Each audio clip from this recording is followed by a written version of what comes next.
Global youth ایسوسی ایشن اور وائس آف پاکستان کے تمام ممبران جو اس وقت ہمیں دیکھ رہے ہیں سب کو خوش آمدید کہتے ہیں. گفتگو میں شامل کرتے ہیں محترم فرحان شبیر صاحب کو. محترم فرحان شبیر صاحب، آپ بتائیے کہ کیا آپ حکومت کی پالیسی کو کس طریقے سے دیکھ رہے ہیں؟ السلام علیکم، بہت شکریہ آپ سب کا. رضی طاہر آپ کا بھی شکریہ آپ سب کا. میں ابھی تھوڑی دیر پہلے ہی چونکہ جوائن کیا ہے تو عابد دلیپ صاحب کو میں سن رہا تھا اور وہ کچھ مایوس بھی تھے. میں سمجھتا ہوں کہ ابھی اتنی جلدی مایوس ہونے کی ضرورت نہیں ہے، بلکہ اگر دیکھا جائے اور تھوڑا ہم اس کو تفصیل کے ساتھ اس کے جو بڑے تناظر میں بھی سمجھنے کی کوشش کریں گے اس معاملے کو، تو اب سمجھنا میں آئے گا کہ فرق کیا پڑا ہے 2 سال پہلے.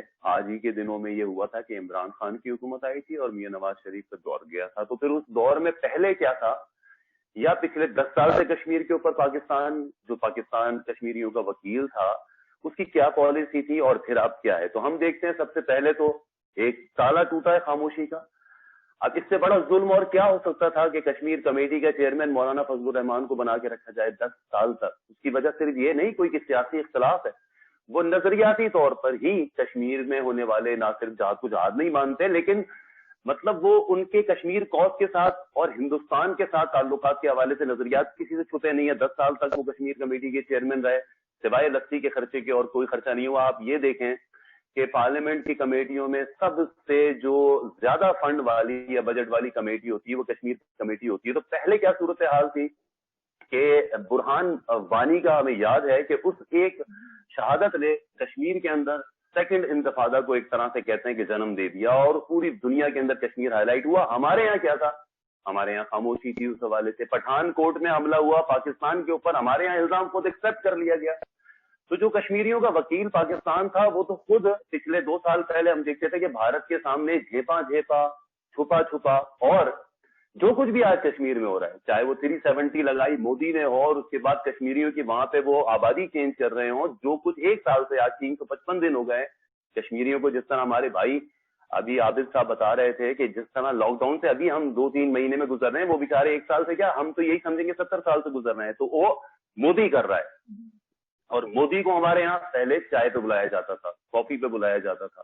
اب اس وقت مودی کا فاشسٹ چہرہ، اس کی نازی ازم بیسڈ پالیسیوں والی ہندوتوا، بی جے پی، بجرنگ دل، وشوا ہندو پریشد، یہ ساری جو ہندو انتہا پسند تنظیم ہے جن کا پہلے ہمارے ملک میں کبھی کوئی نام اس طرح ہمارا حکمران لیتا نہیں تھا کہ بھائی بھارت میں حکومت کون کر رہا ہے.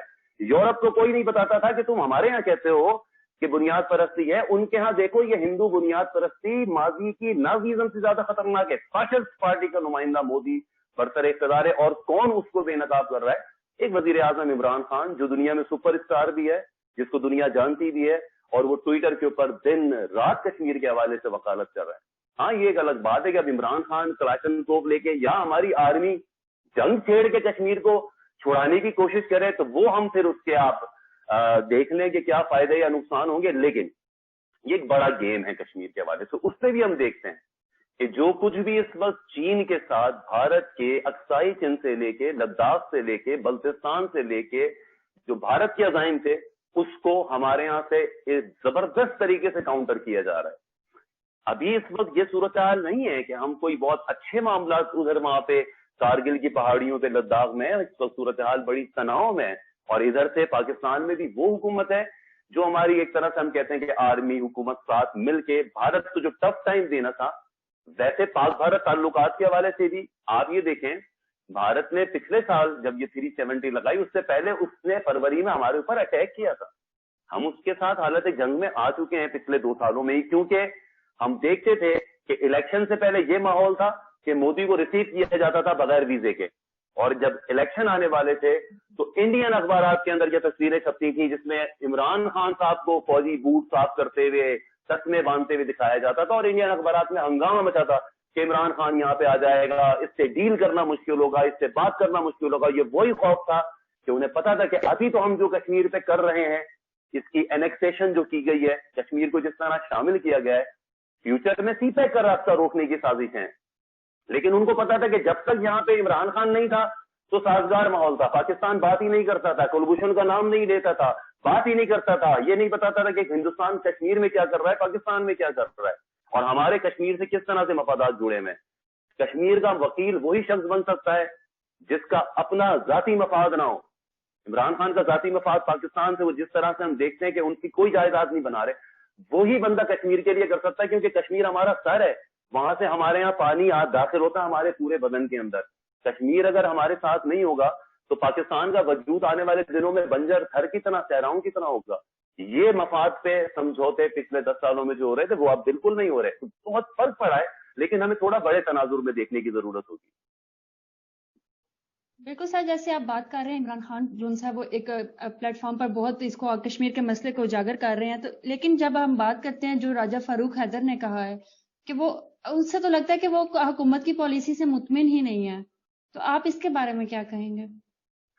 کیونکہ بعض اوقات ہمارے یہاں سیاست بہت زیادہ حاوی آ جاتی ہے اور ہم اپنے مفاد کی بجائے سیاسی مفاد دیکھ رہے ہوتے ہیں، ملکی مفاد کے بجائے. اب راجہ فاروق حیدر صاحب ہیں، ان کی سیاسی وابستگیاں ہمیں پتہ ہیں. تو ہمارے یہاں تو ایک چیز ہے کہ میں نہ مانوں، سامنے مخالف نے جو کچھ بھی کیا ہو، چاہے کوئی بھی اچھا کام کیا، وہ ہمارے یہاں ایک سیاسی روایت ہے کہ ہم کبھی بھی کریڈٹ نہیں دیتے اپنے مخالف کو کہ ہاں یہ نہیں تک. اسی کی ایک جھلک ہے. ورنہ آپ دیکھیں، ایک اور کمپیریزن کریں کہ ہمارے ہاں ہندوستان کے جو مقبوضہ کشمیر ہے اس کی کیا صورتحال ہے، اور جو پاکستان کے ساتھ ہمارا جو کشمیر ہے اس میں کیا صورتحال ہے. تو ایک ہیومن ڈیولپمنٹ انڈیکس اگر آپ دیکھیں تو پاکستان میں ہیومن ڈیولپمنٹ انڈیکس کے اندر جو سب سے بہترین علاقہ ہے وہ اسلام آباد ہے، فیڈرل ٹیریٹری ہے، کہ جہاں پر ایک فرد کو زیادہ سے زیادہ سہولتیں حاصل ہیں اپنی زندگی کو بہتر کرنے کے لیے. اور آپ جانتے ہیں شاید کہ دوسرے نمبر پہ جو ہیومن ڈیولپمنٹ انڈیکس میں پاکستان کے اندر جو علاقہ ہے وہ آزاد کشمیر ہے. آزاد کشمیر آپ جائیں، وہاں پہ آپ کو لٹریسی ریٹ اچھا ملتا ہے، لوگ آپ کو نسبتاً خوشحال، بہتر، خوش نظر آتے ہیں. تو ہم وہاں پہ ہندوستان میں دیکھتے ہیں تو وہاں پر ہم دیکھتے ہیں کہ جو ہمارے کشمیری بھائیوں کی حالت ہے، اور اب جس طرح سے اربوں کا نقصان ہو چکا ہے ان کی فصلیں تباہ ہو چکی ہیں، ان کے لیے زندگی اس وقت جہنم ہو چکی ہے.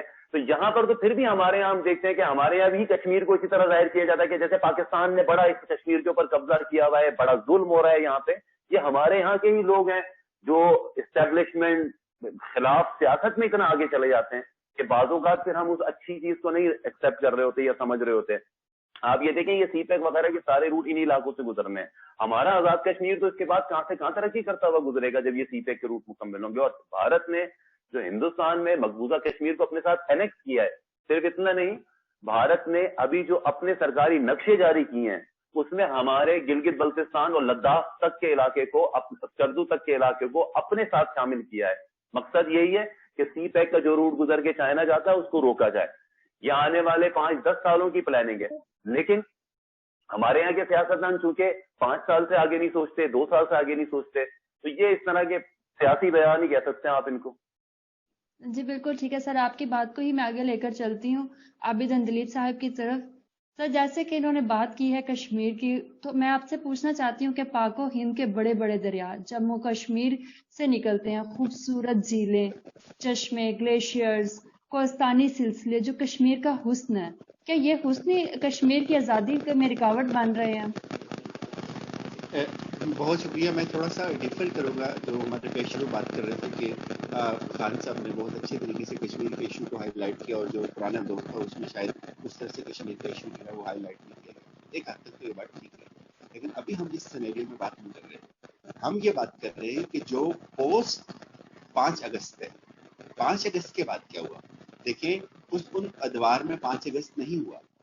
تو 5 اگست جب ہو گیا، جب کشمیر کا اسپیشل اسٹیٹس ختم ہو گیا، جب کشمیر کا پرچم چھن گیا، جب کشمیر کا آئین ختم ہو گیا، معطل ہو گیا سب کچھ، تو اس کے بعد حالات ڈفرینٹ ہو گئے.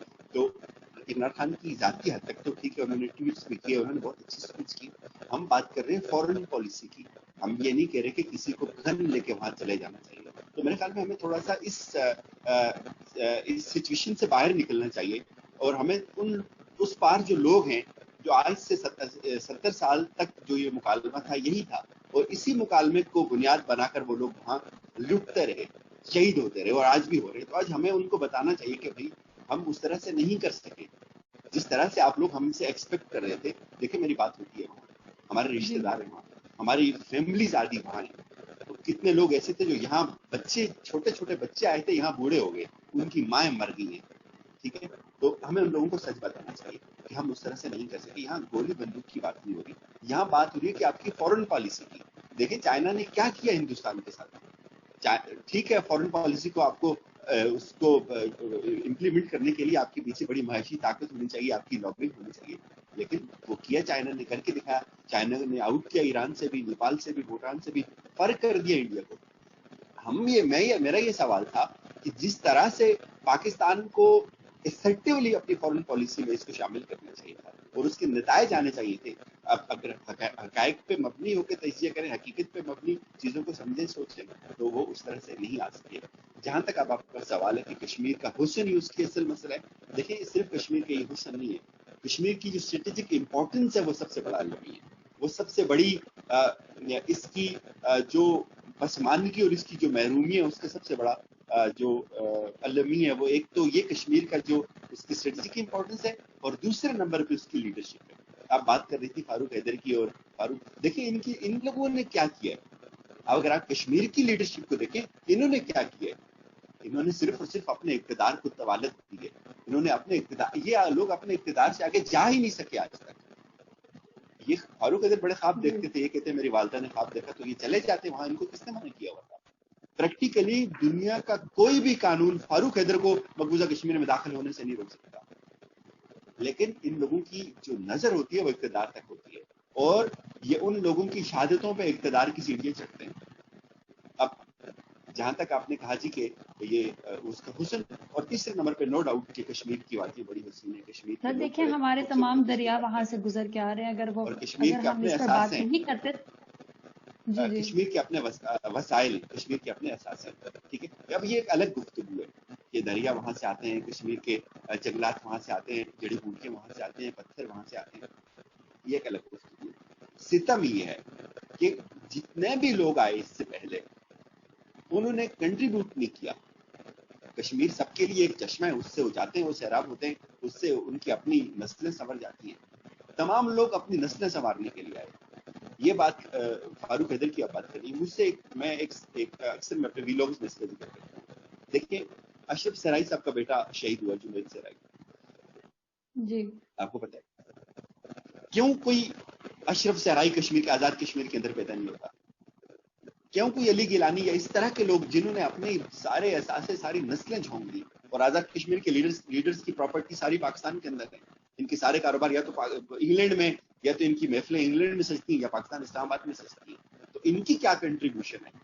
آپ مجھے بتائیں, انہوں نے پوری انٹرنیشنل کمیونٹی کو کتنا امپریس کیا, انہوں نے کیا کیا کشمیر کے لیے؟ یہ جو گلا پاکستان سے کرتے ہیں, ان سے کوئی پوچھے بھائی تمہارے پاس ایک اسمبلی ہے جیسی تیسی ہے, تم پوری دنیا میں جاتے ہو, گھومتے پھرتے ہو, اپنی کمپیننگ کرتے ہو, اپنے لیے چندہ کرتے ہو, تم نے کیا کیا کشمیریوں کے لیے؟ تم نے کتنی, ٹھیک ہے تمہارے ہاتھ میں نہیں تھا, تمہیں پاکستان نے روک دیا یا عمران خان نے روک دیا, تم نہیں جا سکتے. بھائی یہ سوشل میڈیا اتنا بڑا پلیٹ فارم تھا, تم نے کتنی ڈاکومنٹریز بنائی, پوری دنیا کو دکھایا کہ یار یہ ہو رہا ہے کشمیر کے اندر. ان سے کوئی سوال کرے, تم نے 35 کروڑ کی بڑی بڑی مہنگی گاڑیاں لے لی, اور ان کے نام لینے کے لیے تمہیں ایک ڈاکومنٹری تم نہیں بنا سکے, پوری دنیا کو نہیں بتا سکے, کچھ کسی فرم کو ہائر نہیں کر سکے یار لابنگ کرو تمہارے لیے پوری دنیا میں. جیسے وہ ہماری پیشرو وہ بات کر رہی تھی محترمہ کہ یار ہمیں دنیا کو کہنا پڑتا ہے کہ آپ ہمارے لیے لابنگ کرو. تو یہ ستم ہے, ایک کوآرڈینیٹڈ کمپین ہوتی ہے. چائنا نے کوآرڈینیٹڈ نیٹ ورک بنایا, کوآرڈینیٹڈ کمپین کی, اور تنہا کر دیا انڈیا کو 3-4 مہینے کے اندر اندر. آپ دیکھیں وہ مودی سے جو 6 مہینے پہلے تک تو شاید ہندوستان کا بہت بڑا ہیرو سمجھا جاتا تھا, آج وہ ہندوستان کو اس نے کہاں پہنچا دیا, اور اس کے پیچھے ڈیفینیٹلی چائنا کا ہوم ورک تھا. ہمارا المیہ یہ ہے کہ جو ہماری یہ ذمہ داری ہے ہم اس پہ تو بات نہیں کرتے, جو کسی دوسرے کی کوتاہی ہم اس کو تو بڑی آسانی سے ہائی لائٹ کرتے. تو یہ وہ بیسک بالکل فلاس ہے. بالکل ٹھیک ہے سر. کشمیر کی اسٹریٹجک امپورٹنس کے حوالے سے میں شائستہ صفی کی جانب بڑھتی ہوں. شائستہ صفی صاحبہ, آپ کی اس کے بارے میں کیا رائے ہے؟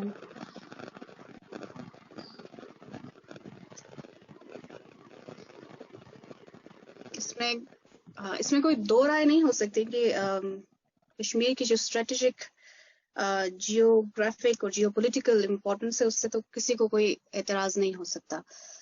جہاں تک بات جو میں نے پہلے بھی بات کہی, میں دوبارہ اس کو ریپیٹ کروں گی کہ یہ بہت ضروری بات ہے کہ بینگ فرام مقبوضہ کشمیر سے تعلق ہے میرا, اور اگر ہم اس وقت کوئی بات کر رہے ہیں کسی پالیسی کے یا اسٹریٹجی کے خلاف تو اس کو ریاست کے خلاف نہیں لیا جا سکتا. اس کو آپ یہ نہیں کہہ سکتے کہ خدا نہ خواستہ کہ یہ جناب مقبوضہ کشمیر کے لوگ تو پاکستان کے خلاف بول رہے ہیں. ہم پاکستان کے خلاف نہیں بول رہے, ہم جو پالیسی ہے اس کو تنقید کا نشانہ بنا رہے ہیں. ہم چاہتے ہیں کہ پالیسی بہتر ہو تاکہ جو پاکستان نے جو قربانیاں دی, ہم مقبوضہ کشمیر کے لوگ بھی جانتے ہیں کہ ہمارے کشمیر کے لیے بھی پاکستان نے قربانیاں دی ہیں. جو کوئٹہ اور کراچی میں اور جو بلوچستان میں کچھ ہندوستان کر رہا ہے وہ اسی وجہ سے کر رہا ہے کیونکہ پاکستان کشمیر کا نام لیتا ہے, کشمیر کی ایڈوکیسی کرتا ہے, کشمیر کا UN میں ذکر کرتا ہے, کشمیر کو اپنی شہرت کہتا ہے. تو یہ چیز بارہا بتانے کی ضرورت مجھے پیش آ رہی ہے کیونکہ میں اب جو بات کہوں گی کہ جب ابھی فرحان شبیر صاحب کی بات سن رہی تھی, انہوں نے کہا کہ بالا کوٹ کے اوپر حملہ ہوا تو پاکستان نے بالکل ہندوستان کو جواب دیا. پاکستان سے زیادہ خوشی مقبوضہ کشمیر میں منائی گئی کہ پاکستان نے ہندوستان کے جو جہاز ہیں ان کو گرایا. مقبوضہ کشمیر میں جہاں پر کہ ہندوستان کی افواج موجود ہوتی ہیں, بختر بند گاڑیاں موجود ہوتی ہیں, سر سے پاؤں تک وہ ہندوستانی افواج جو ہوتی ہیں وہ لیس ہوتی ہیں بندوقوں سے, ان کے سامنے پاکستان کے لیے چیئر کرنا کہ ہندوستان کا جہاز گرانا, اس کی ہم صرف سوچ سکتے ہیں کہ یہ کتنی بہادری کی بات ہو سکتی ہے اور کتنی کرج کی بات ہو سکتی ہے. لیکن وہی کشمیری جب یہ سوچتے ہیں اور یہ دیکھتے ہیں کہ ان کے مقبوضہ کشمیر کو جب اٹیک کیا گیا 5 اگست کو اور اس کے بعد وہ ارجنسی نظر نہیں آئی پاکستان کی طرف سے, تو ان کے دل دکھیں گے, میرا دل دکھے گا کہ جب یہ کہا جاتا ہے کہ پاکستان کشمیر کی شہرگ ہے تو پھر اس کو بالا کوٹ کی طرح کیوں نہیں لیا گیا. اگر یہی خدا نخواستہ یہی اٹیک خدا نخواستہ اگر بلوچستان میں ہوتا تو کیا تب بھی ہم ٹویٹس کر رہے ہوتے بیٹھ کے, کیا ہم تب بھی صرف فیس بک کے اوپر پوسٹ لکھ رہے ہوتے, یا تب بھی ہم صرف یہ کہتے کہ آئیے آدھا گھنٹہ جمعہ کے دن کھڑے ہوتے ہیں پورا ہفتہ اور پورے مہینے, اور اس کے بعد صرف ایک بار جمعے کو نکلتے ہیں اور پھر شاید دھوپ لگ جاتی ہے یا بارش لگ جاتی ہے, اس کے بعد دوبارہ ہم نظر نہیں آتے. تو سوال ہم اٹھائیں گے کیونکہ پاکستان ہمارا اپنا ہے, ہمیں امیدیں ہیں پاکستان سے, سوال تبھی اٹھیں گے جب امید ہوتی ہے.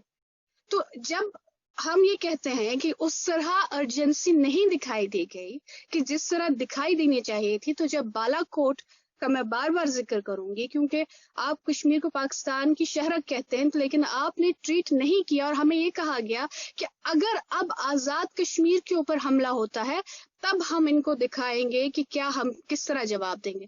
تو کیا آپ نے کہہ دیا کہ مقبوضہ کشمیر آپ کا نہیں ہے؟ کیا آپ نے جو ہندوستان نے وہاں پر اقدامات کیے 370 اور 35 کیا آپ نے ان کو تسلیم کر لیا کہ اب ہندوستان کی ایک یونین ٹیریٹری ہے کشمیر؟ اگر آپ نے تسلیم کر لیا ہے, ہم نے اس کو تسلیم نہیں کیا ہے. ہم تو پہلے بھی آرٹیکل 370 اور 35 ان کو نہیں مانتے تھے, لیکن پھر بھی ایک سیکیورٹی تھی ہمارے لیے.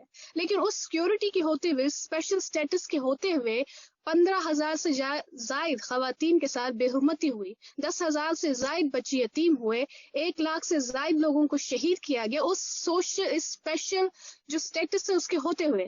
اب آپ یہ سوچئے کہ جب اب ہم ایک یونین ٹیریٹری ہیں, ہماری زمینیں بھی ان کی ہیں, ہمارے گھر بھی ان کے ہیں, اور جب وہ یہ بھی کہتے ہیں کہ ان کی خواتین ان کی عورتیں بھی ہماری ہیں, تو آپ سوچیں کہ ہندوستان کشمیریوں کے ساتھ کیا کر سکتا ہے. اور اس کے جواب میں اگر وکیل اور ہمارا بڑا بھائی صرف ٹویٹ کرے تو ہمیں تو بیک گراؤنڈ میں کیا ہو رہا ہے اور بیک ڈور چینلز میں کیا ہو رہا ہے اور حکومتی سطح کے اندر کیا ہو رہا ہے وہ ہمیں تو نظر نہیں آ رہا. ہمیں جو نظر آ رہا ہے ہم اس پالیسی کی خلاف اس پالیسی کے خلاف ہم بات کر رہے ہیں کہ ہمیں وہ ارجنسی نظر نہیں آ رہی جو مقبوضہ کشمیر کے اندر جو اب وہاں پر آئے روز غیر جو کشمیری ہیں ان کو لا کے آباد کیا جا رہا ہے. ڈیموگرافک چینجز جو اب پہلے ہم صرف بات کیا کرتے تھے, اب ہندوستان اس کو بالکل عملی جامہ پہنا رہا ہے اور ہر روز وہاں پر ہندوستانیوں کو لا کے آباد کیا جا رہا ہے. تو ایک نئے قسم کا جو فلسطین بن رہا ہے. مزید یہ کہ اگر وہ فلسطین بن گیا اور اس کے بعد پھر ہم یہ سوچنے لگے کہ اب ہمیں کیا کرنا ہے, تو اس سٹیج پہ جانے سے پہلے ہم سب کی ذمہ داری بنتی ہے کہ جہاں غلطی ہو رہی ہے اور جہاں فقدان ہے کام کا, ہم وہاں پر آواز اٹھائیں. نہ یہ نہیں کہ صرف تعریف کریں,